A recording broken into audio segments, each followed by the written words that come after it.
Okay, so today we're on Chapter 9, Ethics of Working with Other Professionals. Okay, so becoming a professional. Being a massage therapist involves ethical responsibilities, obviously. Take on a professional attitude as you enter the profession. You need to start out with a professional attitude, and you need to maintain that professional attitude all the way through your career as a licensed massage therapist. Know that the public will be watching you at all times, and always respect yourself, others, and of course your profession. Professional relationships. This is talking about the ethical behavior between professionals. So you always want to realize the importance of ethical behavior in everything you do. Clients will always consider your opinion as a professional opinion, so you got to be careful about what you say. We've mentioned that a couple of times already, but again, reinforcing that. Be careful what you say. It's something totally innocent, something really small and simple to you, it can be huge and life-changing to a client. And then know the boundaries of your scope of practice. Never practice outside of your scope. It doesn't matter if it's a client asking you to, if it's another professional asking you to. You have to know the law. You have to know your responsibilities. And you have to know your scope of practice. That is can vary a little bit state to state, so make sure you know what you're allowed to do excuse me, in your specific state that you're residing in and working in.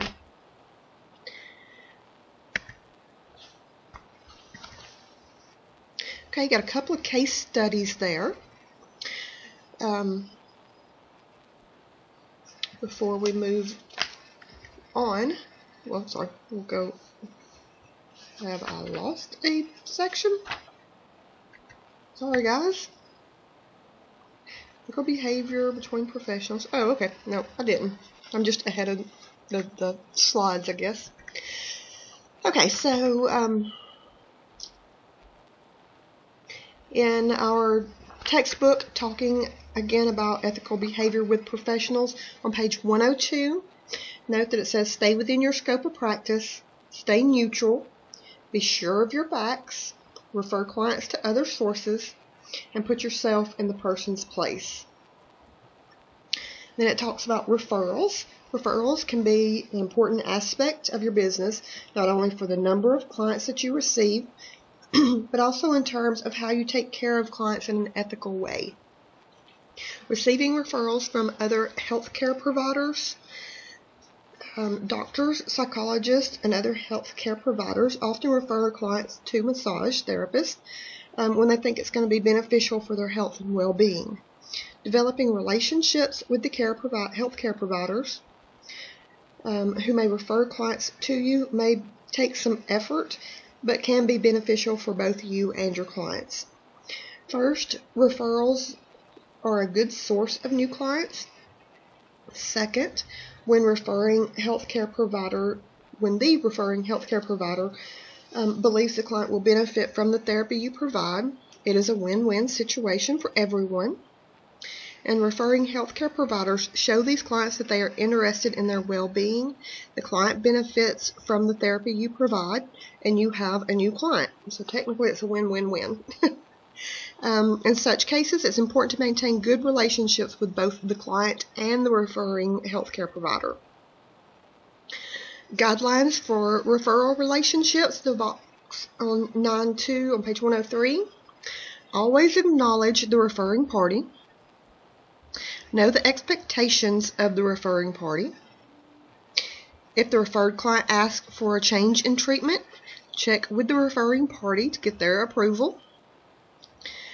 Know the referral may only be temporary. Be prepared to return the client when the therapy is done. So if another therapist, even in town, doesn't do a technique that you do, and they refer that client to you, it's still technically that other therapist's client. So just go ahead and be prepared. They're probably, once that situation is resolved, they're probably going to go back to their original therapist. It's typically the case, but not always. Sometimes they do stay with you, and that can kind of cause hard feelings between you and the other healthcare provider or the other therapist. So you want to keep those communication lines open, keep everybody involved in it, and let everybody know exactly what is going on. Also, keep in contact with the referring party when requested a lot, especially if we're referred to someone by a doctor or a chiropractor. We have to do special notes. We have to send more paperwork back and forth so that the physician knows exactly what's going on with his patient, because ultimately it is his patient or her. Okay, so a couple case studies. Then fees for referrals is our next topic. So reimbursements from one professional to another for a referral have long been an issue for healthcare professionals. Many professionals say it's just part of doing business, while others feel that fees for referrals are unethical, are actually kickbacks, and should not be legal. In some states, it's not legal to receive financial gain for referring a client to another healthcare facility. As I thought it was all states, maybe not, maybe it's just in Alabama, but it's illegal and unethical. I'm almost 100% sure it's illegal in the state of Alabama, but it's definitely considered very unethical for you to receive kickbacks for referrals. So be cautious when you're approaching physicians about sending you patients. If it is illegal in your state, you risk the chance of losing your license, and that physician also getting into trouble, losing their license as well for kickbacks. Oops, sorry, didn't mean to do that one. So be cautious about any type of reimbursement you may get, or any kind of benefits or bonuses you may get, because they're really kind of trying to do away with kickbacks. Some states, it's illegal for a doctor to refer patients to physical therapy facility that he or she owns. In such case, the doctor would make money from both the original visit and the referred physical therapy. So most professional associations do not have clear-cut guidelines about referral fees. It's often up to individuals or businesses to determine what they feel is appropriate and are comfortable with. But again, from working with chiropractors and stuff in the past, to the best of my knowledge, it's illegal for us to offer kickbacks or to receive kickbacks. So be cautious when approaching that situation. Referring clients to other healthcare providers. As massage therapists and as part of the healthcare community, we do refer clients to other healthcare providers, whether it be to another more advanced massage therapist or a therapist who specializes in specific techniques. But we also refer our clients to doctors, to chiropractors, to osteopaths, to naturopathic physicians, even to wellness coaches and holistic health practitioners. You want to have online, as well as psychologists too, can't leave them out. But, try to keep a list of some of the physicians, different types of physicians in your area that your clients have used or are currently using, and be able to pull from that list the ones that your clients have had success with, and be able to refer those physicians or healthcare providers to your clients.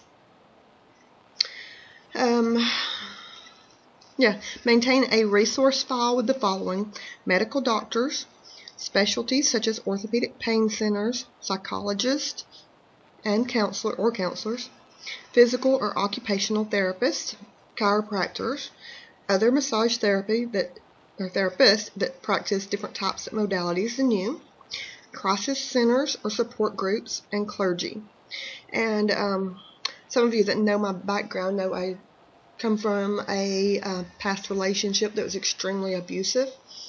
And when they talk about crisis centers or support groups, I haven't so much gotten into it here in this area, but when we were in Haleyville, we were linked in with a corporation called Safe Place, or I guess an organization called Safe Place. And we had a certain sign or symbol on our window that let people know that if they needed a place to get away from someone or a place to get information about how to get away, that they could come to us and we could put them directly in contact with someone that could help them and that could provide services for them. So that's something really important to me, that everyone kind of be aware of, that they do things like that. And also, watch out for signs of abuse and neglect if you're working with anyone, but specifically children and elderly. We're obligated by law to report any signs of abuse with children and elderly. I don't think by law we have to report with other adults, but you do by law have to report children and elderly. But again, coming from that background and that history, most of the time, if you've got bruises all over your body, you're not going in for a massage. Just not going to happen. You try to hide that for as long as you possibly can. Okay, so key points. Refer clients when other treatments would benefit them. Research resources for referrals for your clients. And clients should trust that you have their best interest in mind.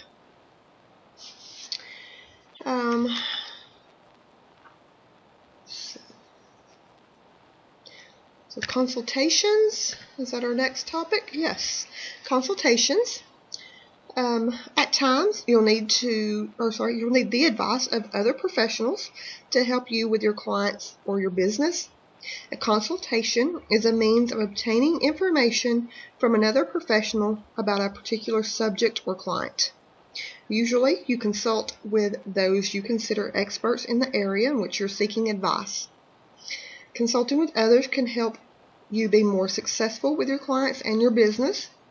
For example, if you're wondering how the public in your area is responding to other healthcare providers through their marketing mailers, you could consult with that person to decide if a similar mailer might benefit your business. During the consultation process, you receive advice from others. The advice can be business advice, it can be techniques, it can be treatments or conditions that can help you expand your capabilities when treating your clients. So, ethical use of consultations. Consulting with others provides you an additional information about a subject, such as a certain condition or type of treatment you're considering using. Other professionals may simply give you advice about how they would treat a client or what they know about a certain condition. There's no guarantees that what they say is going to be correct or right way to treat your client, but it does really good sometimes just to get someone else's opinion or to get another fresh idea on the same outlook. Again, HIPAA laws are in effect. Do not disclose any of the client's information, no identifying factors. Don't disclose their name or anything unless you have written permission to do so. So consultations offer more information for a therapist to use. Respect the time and the effort of the consulting party. Don't waste someone's time. Everyone's busy nowadays, and if we're not busy, we prefer to be spending time with our families in most cases. So be respectful of the time and the effort of the consulting party. No one has an entire day to sit down and talk to you about different marketing strategies or different techniques that you may or may not actually be considering adapting or pulling into your practice. Seek consultations when you're unclear or unsure about a treatment or a condition.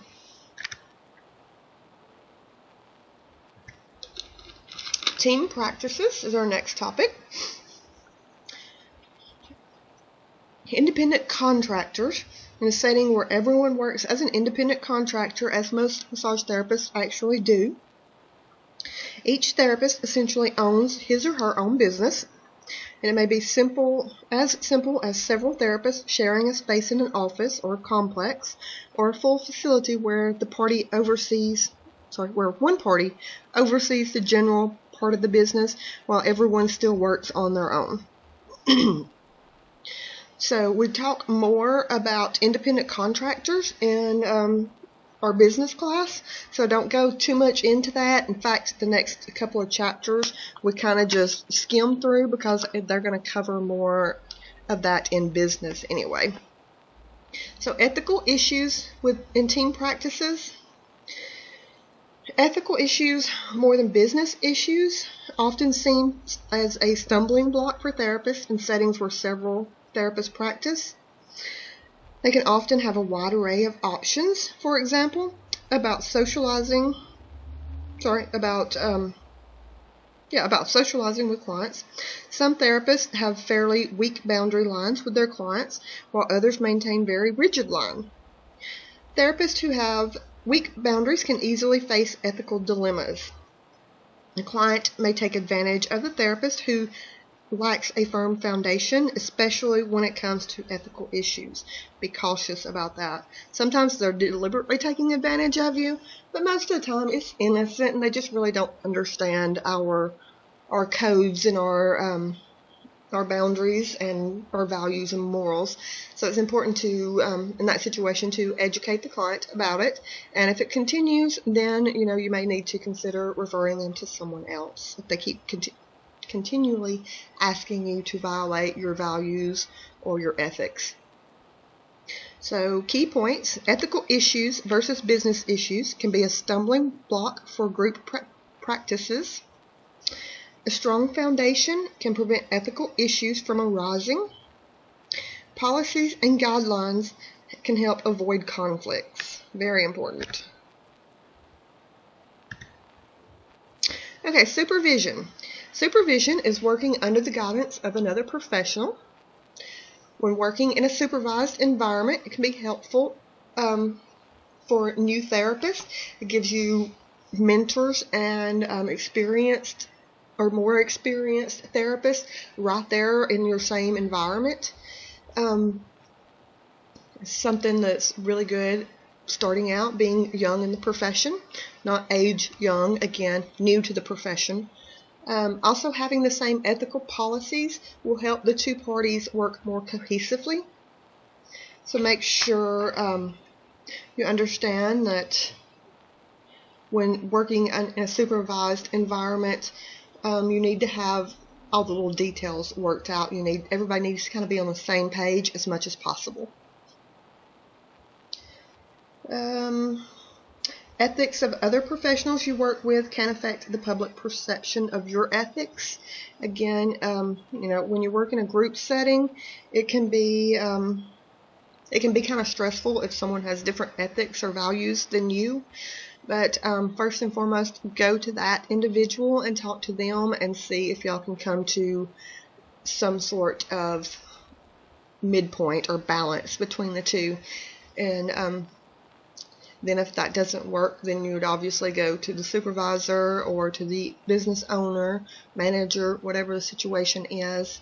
And then, if they're really violating our laws or rules and regulations, then you would report them to the board ultimately.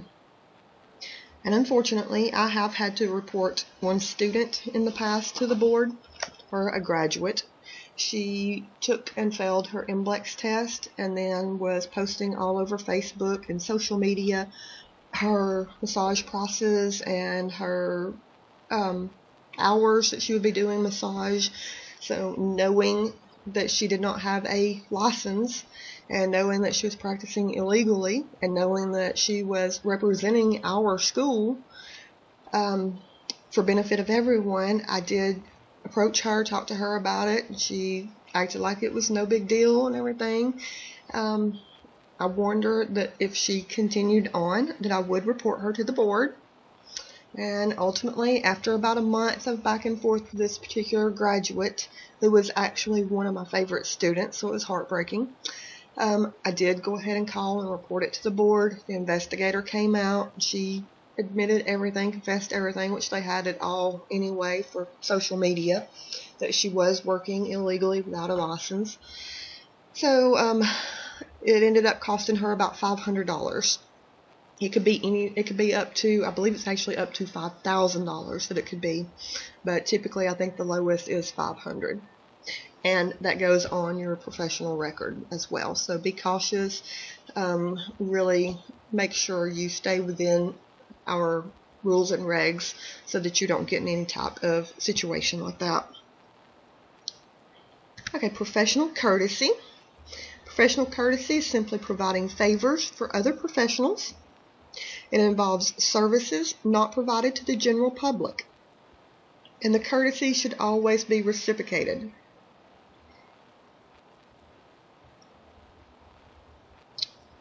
We go into that more in the business course, so don't want to go too much into it right now. Resolving conflicts. So conflicts can occur when a practice or with outside businesses or people. Client sessions should focus on body work and not on any conflict. When your client is in that room on your table, you are at work and nothing should be going on but the work that your hands is doing. That's the only thing you should be really focusing on. Leave everything else outside or hopefully even at home. Resolve conflicts as quickly as possible so that you can help focus on your client. If you're thinking about arguing with, I don't know, Angela, then you're not going to be on the same level in your specific practice. So you've got to focus on clients first and foremost. Okay, so complete your chapter exercises, and we will end this section right here, and we'll pick up next time with policies and procedures.